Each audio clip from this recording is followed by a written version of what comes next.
చూస్ country delight, live better. ఇప్పుడే country delight app ని download చేసుకోండి.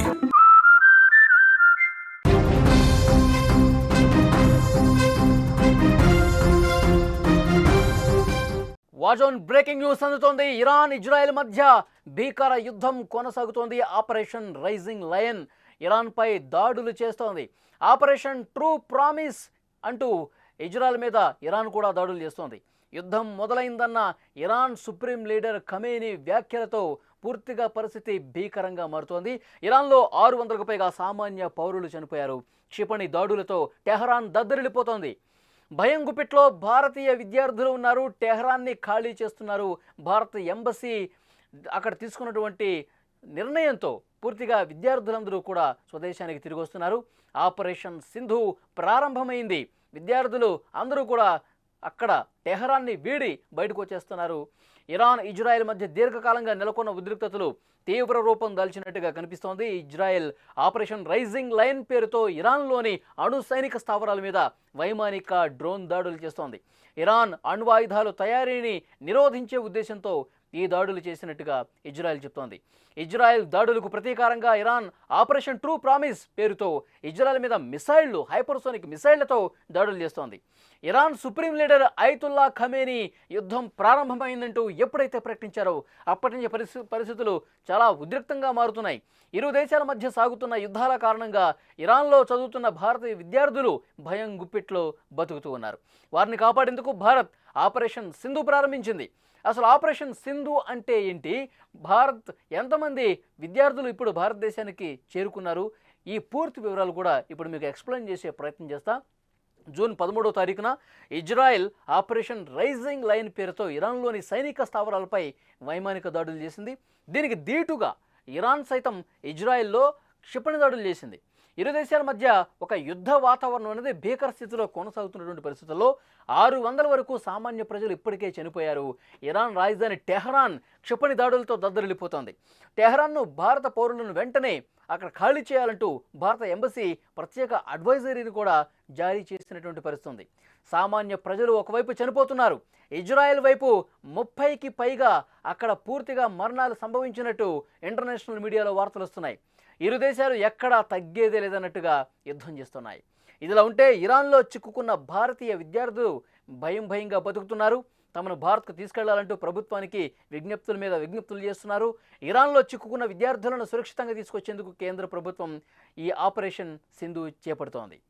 ఇదిలా ఉంటే ఇజ్రాయెల్ చేస్తున్న ఈ క్షిపణి దాడులతో టెహరాన్ నగరం దద్దరిల్లిపోతోంది. ఇక్కడ ఉంటున్నటువంటి భారత పౌరులను వెంటనే ఖాళీ చేయాలని భారత ఎంబసీ ప్రత్యేక అడ్వైజరీ జారీ చేసింది. టెహరాన్ వెలుపల ఉన్న సురక్షిత ప్రాంతాలను వెళ్ళిపోవాలంటూ భారతీయులకు సూచన చేసింది. తమను కాపాడాలంటూ భారతీయ విద్యార్థులు కూడా ప్రభుత్వాన్ని వేడుకుంటున్న పరిస్థితి. వెంటనే కేంద్ర ప్రభుత్వం ఆపరేషన్ సింధు చేపట్టి వెంటనే మన విద్యార్థుల్ని, మన దేశం సంబంధించిన విద్యార్థులందరినీ కూడా, ముఖ్యంగా టెహరాన్లో ఎవరైతే ఉన్నారో వాళ్ళందరినీ కూడా సురక్షితంగా స్వదేశానికి తీసుకొచ్చే కార్యక్రమం చేసింది.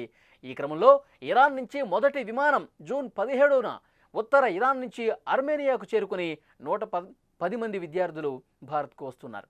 వీరంతా ఆర్మేనియా రాజధాని ఎరవాన్ నుంచి ఓ స్పెషల్ ఫ్లైట్లో ఇండియాకు బయలుదేరారు. జూన్ 19న తెల్లవారుజామున ఢిల్లీకి చేరుకున్నటువంటి పరిస్థితి. ఇంకా ఇది కొనసాగుతూనే ఉంది. ఇరు దేశాల మధ్య ఉన్నటువంటి యుద్ధం కారణంగా ఇరాన్లో 500 మందికి పైగా పౌరులు, సైనికులు మరణించారని, 650 మంది పైగా తీవ్రంగా గాయపడ్డారని నివేదికలు చెప్తున్నాయి. ఇజ్రాయెల్లో 24 మంది చనిపోయారంటూ కొన్ని లెక్కలు బయటకు వస్తున్నాయి. ఇరు దేశాలు చుట్టుపక్కల ప్రాంతాల్లో ఉంటున్న తెలంగాణ వాసులకు సాయం అందించేందుకు తెలంగాణ ప్రభుత్వం కీలక నిర్ణయం తీసుకుంది. ఢిల్లీలో తెలంగాణ భవన్లో ప్రత్యేక హెల్ప్ లైన్ ఏర్పాటు చేసింది. ఆ హెల్ప్ లైన్ని సంప్రదించండి. మీకు ఎలాంటి సమస్య ఉన్నా అక్కడి నుంచి వచ్చిన వాళ్ళు వెంటనే త్వరితగతిన వాళ్ళకి స్వగ్రామాలకు చేర్చే విధంగా మా ప్రయత్నం చేస్తామంటూ తెలంగాణ ప్రభుత్వం కూడా చెప్పినటువంటి పరిస్థితి. ఈ యుద్ధం కారణంగా ఇది భీకరం యుద్ధం వైపు దారితీస్తున్నటువంటి ప్రస్తుత పరిస్థితుల్లో భారతీయ విద్యార్థులు, ముఖ్యంగా అక్కడ చదువుకుంటున్న వాళ్ళు ఇరాన్లో చాలా గడ్డు పరిస్థితులు ఎదుర్కొంటూ ఉన్నారు. భయం గుప్పిట్లో కాలం వెళ్లదీస్తున్న పరిస్థితి. ఎప్పుడు ఏం బాంబు వచ్చి మీద పడుతుందో, ఎప్పుడు ఏ క్షిపణి వచ్చి దాడి చేస్తుందో, ఎప్పుడు ఏ యుద్ధ విమానాలు తాము ఉంటున్నటువంటి అకామిడేషన్ అపార్ట్మెంట్ల మీద అక్కడ ఉన్నటువంటి బిల్డింగ్స్ మీద ఎగురుతాయన్న ఒక భయం వాళ్ళలో కనిపిస్తోంది. ప్లీజ్ ఇక్కడి నుంచి మమ్మల్ని తీసుకెళ్ళిపోండి అంటూ భారత ఎంబసీ అధికారులను కూడా రిక్వెస్ట్ చేస్తున్న పరిస్థితుంది. ఒక అడ్వైజరీని కూడా ఏర్పాటు చేసింది భారత్. వెంటనే అక్కడ ఉన్నటువంటి విద్యార్థులు అందరినీ కూడా ఆపరేషన్ సింధు పేరుతో తీసుకొచ్చేస్తున్నారు. ముందుగా అర్మేనియాకి తీసుకొస్తున్నారు. అక్కడి నుంచి వెంటనే భారతదేశానికి వచ్చే ఏర్పాట్లు కూడా చకచక జరుగుతున్నాయి. ఇప్పటికే వందలాదిగా విద్యార్థులు, ఇరాన్లో చదువుకున్న విద్యార్థులు ఇప్పటికే ఇక్కడ భారతదేశానికి వస్తున్నారు. ఒక ఫ్లైట్ ఆల్రెడీ వచ్చింది, మరికొన్ని ఫ్లైట్స్ కూడా ఏర్పాటు చేస్తున్నారు. ప్రతి ఒక్కరూ కూడా, ముఖ్యంగా ఇరాన్లో ఉంటున్నట్టు ఏదైతే టెహరాన్లో అక్కడ నివసిస్తూ చదువుకుంటున్నటువంటి విద్యార్థులు అందరూ కూడా ఎంబసీ అధికారులతో టచ్లోకి రండి, మీ డీటెయిల్స్ అందించండి, వెంటనే మీతో మాట్లాడి మిమ్మల్ని అక్కడి నుంచి తీసుకొచ్చే ప్రయత్నం చేస్తాం. ఇప్పటికే ఒక విమానం వేశాం, వాళ్ళు ఆర్మేనియా వచ్చారు, అక్కడి నుంచి నేరుగా భారత్కు వచ్చే ఏర్పాట్లు చాలా వేగంగా చేస్తూ ఉన్నాం.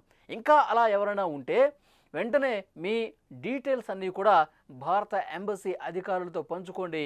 వీలైనంత త్వరగా అక్కడి నుంచి బయటకు రండి. మీరు టెహరాన్లో ఉంటే కనుక వెంటనే అక్కడి నుంచి బయటకు వచ్చేసేయండి. టెహరాన్ మీద మరిన్ని భీకర దాడులు జరిగే అవకాశం ఉందనే సమాచారం వస్తోంది. అక్కడ ఎవ్వరు కూడా, ఒక్క భారతీయ విద్యార్థి కూడా ఉండదు, దయచేసి టెహరాన్ని వీడి వచ్చేయండి అంటూ పెద్ద ఎత్తున సమాచారం కూడా అక్కడ వ్యాప్తి చేశారు. ఆ సమాచారం ఆధారంగానే విద్యార్థులు స్థానికంగా ఎయిర్పోర్ట్స్కు వస్తూ ఉన్నారు. టెహరాన్ని వీడి బయట ప్రాంతాల్లో ఎయిర్పోర్ట్లకు చేరుకుంటూ ఉన్నారు. అక్కడ ప్రత్యేక విమానాలు భారత ఎంబసీ కూడా ఏర్పాటు చేస్తోంది. నేరుగా ఆర్మేనియాకి వెళ్ళి అక్కడి నుంచి భారతదేశానికి వస్తూ ఉన్నారు భారతీయ విద్యార్థులు. ఈ ఆపరేషన్ రైజింగ్ లయన్ చాలా దారుణమైనటువంటి పరిస్థితుల్లో కొనసాగుతోంది. ఎందుకంటే రెండు దేశాలు కూడా ఎవ్వరూ తగ్గట్లేదు. ఇటువైపు ఇరాన్, అటువైపు ఇజ్రాయెల్, రెండు దేశాలు కూడా వైమానిక దాడులు చేసుకుంటున్నాయి, బాలిస్టిక్ క్షిపణులతో దాడులు చేసుకున్నాయి, బాంబుల వర్షం కురుస్తోంది, పగలు లేదు రాత్రి లేదు, ఇష్టం వచ్చినట్టుగా దాడులు విపరీతంగా పెరుగుతున్నటువంటి పరిస్థితుంది.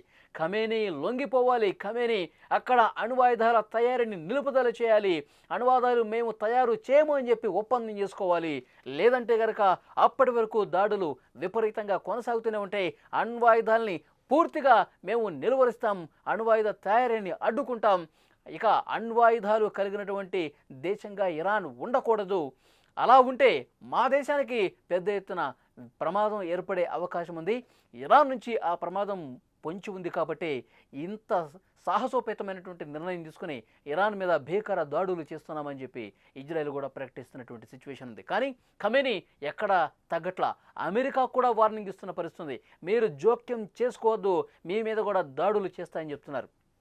కానీ డొనాల్డ్ ట్రంప్ ఇక సీరియస్గా హెచ్చరిస్తున్నాడు ఖమేనీని, ఇరాన్ని. మీరు మొండిగా ఈ విధంగా పోతే మీకే తీవ్రమైన నష్టం జరుగుతుంది, యుద్ధాన్ని ఆపేది లేదు, యుద్ధం ఇప్పుడే మొదలైందంటూ ప్రగల్భాలు పలుకుతున్నారు, మీకే నష్టం జరుగుతుంది, గుడ్ లక్ మిత్రమా అంటూ ఖమేనీని ఉద్దేశించి ట్రంప్ కూడా మాట్లాడారు. అంటే ఈ యుద్ధం ఇప్పట్లో ఆగేలా లేదు, ఇది మూడో ప్రపంచ యుద్ధానికి దారితీసే అవకాశం చాలా స్పష్టంగా కనిపిస్తోంది. అమెరికా ఇజ్రాయెల్తో కలిసి ఇరాన్ మీద, టెహరాన్ మీద దాడులు చేసే పరిస్థితి ఉంది. ఎక్కడైతే యురేనియం శుద్ధి జరుగుతుందో, అణ్వస్త్రాల తయారీకి సంబంధించి ఏదైతే సెంట్రిఫ్యూజుల కేంద్రంగా కూడా, ఆ పరికరాల కేంద్రంగా కూడా దాడులు జరుగుతున్నటువంటి పరిస్థితి చూస్తున్నాం. సో పెద్ద ఎత్తున నష్టం జరుగుతోంది. ఇటు ఇజ్రాయెల్ కూడా తన వైమానిక దాడులు తీవ్రతరం చేసిన పరిస్థితి. ఒక్క గగనతల రక్షణ కోసమే ఇజ్రాయెల్ ఒక్క రాత్రికి 2400 కోట్ల రూపాయలు ఖర్చు పెడుతుందంటే ఎంతటికైనా వెనకాడేది లేదు, ఎలాంటి దాడులు చేయడానికైనా సిద్ధం, మేము ఎంత నష్టపోయినా సరే గెలవాల్సింది మా దేశమే, ఇరాన్కి గట్టి బుద్ధి చెప్పే సమయం ఇదే, ఇప్పటికైనా బుద్ధి తెచ్చుకోవాల్సినటువంటి అవసరం ఉంది, లేదంటే తీవ్రమైనటువంటి నష్టం, ఘోరం జరిగే నష్టం కనిపిస్తుంది. ఖమేనీ అంతమైతేనే ఈ యుద్ధం ఆగుతుంది అన్న కామెంట్ చేసే పరిస్థితి వచ్చిందంటే ఇక యుద్ధం ఎటువైపు దారి తీస్తుందో, మూడో ప్రపంచ యుద్ధానికి ఇదొక సంకేతంగా చాలామంది చెప్తూ ఉన్నారు. ఎందుకంటే ఖమేనీ కూడా తన మిత్ర దేశాలతో ఇస్లామిక్ ఆర్మీని ఏర్పాటు చేయాలని ఒక ఉద్దేశంలో కనిపిస్తూ ఉన్నాడు. సీరియస్గా ఆ విధంగా యాక్షన్ ప్లాన్ కూడా రెడీ చేసినట్టుగా తెలుస్తుంది. 21 ఇస్లామిక్ దేశాలతో, మిత్ర దేశాలన్నింటితో, 21 కంట్రీస్తో ఒక ఆర్మీని ఫామ్ చేసి ఇటువైపు అమెరికా కావచ్చు, ఇజ్రాయెల్ కావచ్చు, వీళ్ళకి సపోర్ట్ చేసేవాళ్ళు కావచ్చు, వాళ్ళని ధీటుగా ఎదుర్కోవాలంటే మనం కలిసికట్టుగా ఉండాలి. ఇది పూర్తిగా మన స్వయం ప్రతిపత్తికి, మన ఉనికికి దెబ్బ కొట్టేటువంటి పరిస్థితి ఉంది. మనం ఎక్కడా వెనక్కి తగ్గొద్దు, యుద్ధం ఇప్పుడే మొదలైంది, అసలైన యుద్ధం ఇప్పుడే మొదలైంది అన్నట్టు ప్రకటన చేసుకుంటున్న పరిస్థితి. సో ఇలాంటి ఉద్రిక్తపరమైనటువంటి పరిస్థితులు ఉన్నాయి కాబట్టి టెహరాన్ మీద దాడులు ఇప్పట్లో ఆగేలా సిచ్యువేషన్ కనిపించట్లేదు కాబట్టి రెండు దేశాల మధ్య సామరస్యపూర్వకమైనటువంటి పరిస్థితి నెలకొనేది విధంగా కనిపించట్లేదు కాబట్టి భారతదేశం వేగంగా స్పందించింది. వెంటనే అక్కడ చదువుకుంటున్నటువంటి విద్యార్థులందరూ కూడా ఒక్కళ్ళు కూడా ఇరాన్లో ఉండకూడదు, అందరూ కూడా బయటకు వచ్చేసేయండి, మేము విమానాలు ఏర్పాటు చేస్తున్నాం మన దేశానికి రావడం కోసం, వేగంగా చర్యలు తీసుకుంటున్నాం, ఆపరేషన్ సింధు చేపట్టాం, ఆల్రెడీ ఒక విమానం అక్కడికి వెళ్ళేది, రెండో రౌండ్ మూడో రౌండ్ ఇక విమానాలు వస్తూనే ఉంటాయి, మీ డీటెయిల్స్ అన్నీ కూడా ఎంబసీ అధికారులతో పంచుకోండి, వెంటనే ఇరాన్ని వదిలి వచ్చేయండి అంటూ ఆపరేషన్ సింధు మన దేశం చేపట్టింది.